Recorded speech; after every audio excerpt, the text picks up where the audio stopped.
Bonjour à tous, je viens vous retrouver dans le cadre de l'UE méthodologie du stage. Alors désolé pour le décalage d'une petite semaine par rapport à ce qui était prévu, mais j'avais des choses aussi que je voulais caler, je voulais avoir des avancées sur certains d'entre vous, etc. Donc ça me permet un petit peu de faire le point. Alors je vais reprendre les choses une par une. Euh, Chaque situation de chacun d'entre vous est dans une situation particulière, professionnelle, etc. Et doit essayer de mener de front sa vie professionnelle, sa vie personnelle et les études. Donc nous savons très bien que ce n'est pas toujours facile. Donc au-delà du cadre que nous vous avons proposé, chaque situation peut être écoutable et entendue. Alors, il est bien sûr pas possible de tenir compte d'un stage que vous auriez fait il y a 1 ou 3 ans et que le prendre comme stage, puisqu'il n'a pas pu être validé par une convention, ça c'est une chose. Ça ne peut pas être des heures qu'on fait comme ci, par-là, il faut vraiment qu'il y ait quand même un cadre minimum, une rigueur, parce que même si on peut vous faire confiance, il est important que l'on puisse, pour chacun d'entre vous, pour qu'il y ait aussi un système d'équité, un cadre formel minimum.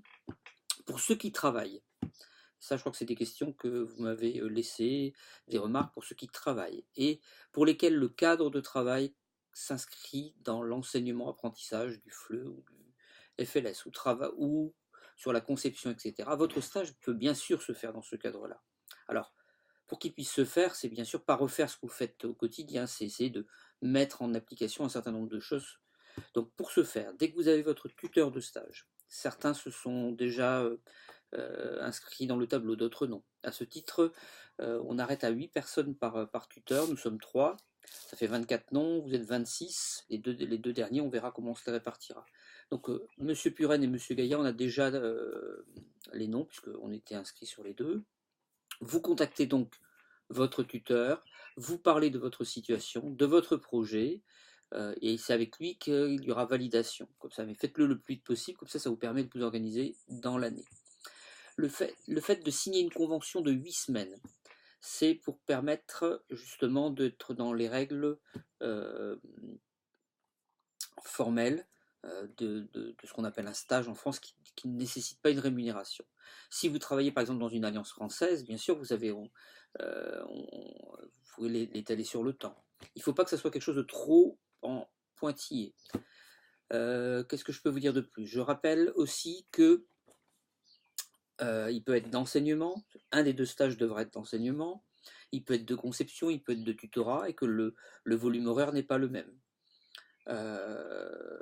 Certains ne lisent pas les documents que je vous avais déjà distribués, donc il faudrait les relire, puisque le cadre vous est donné, etc. Et si vous avez le moindre doute, vous contactez votre tuteur universitaire, dès lors que vous êtes inscrit, bien sûr, sur le tableau que j'ai partagé en section 1.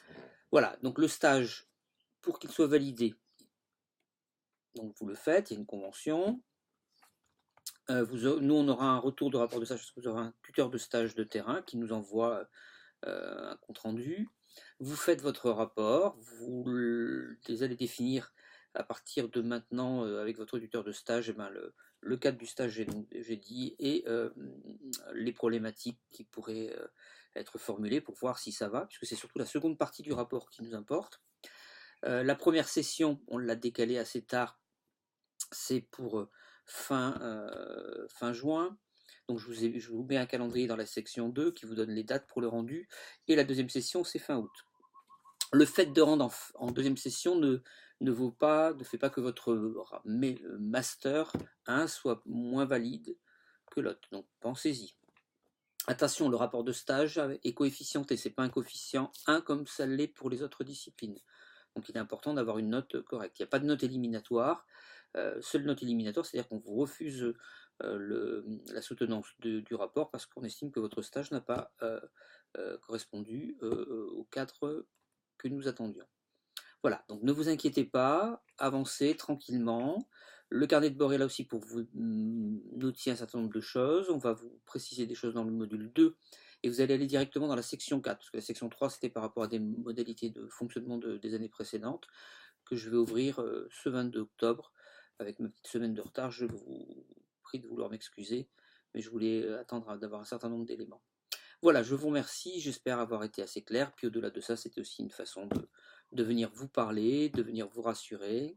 Voilà, j'ai mis aussi un petit film que j'ai fait ce matin en plurilinguisme, vous le verrez. Et puis il va y en avoir d'autres, des petits films là qui vont arriver, qui sont des temps de synthèse par rapport à ce que vous faites comme travail. Voilà, je vous souhaite une bonne fin de week-end et puis à très bientôt et surtout ne vous inquiétez pas. Au revoir.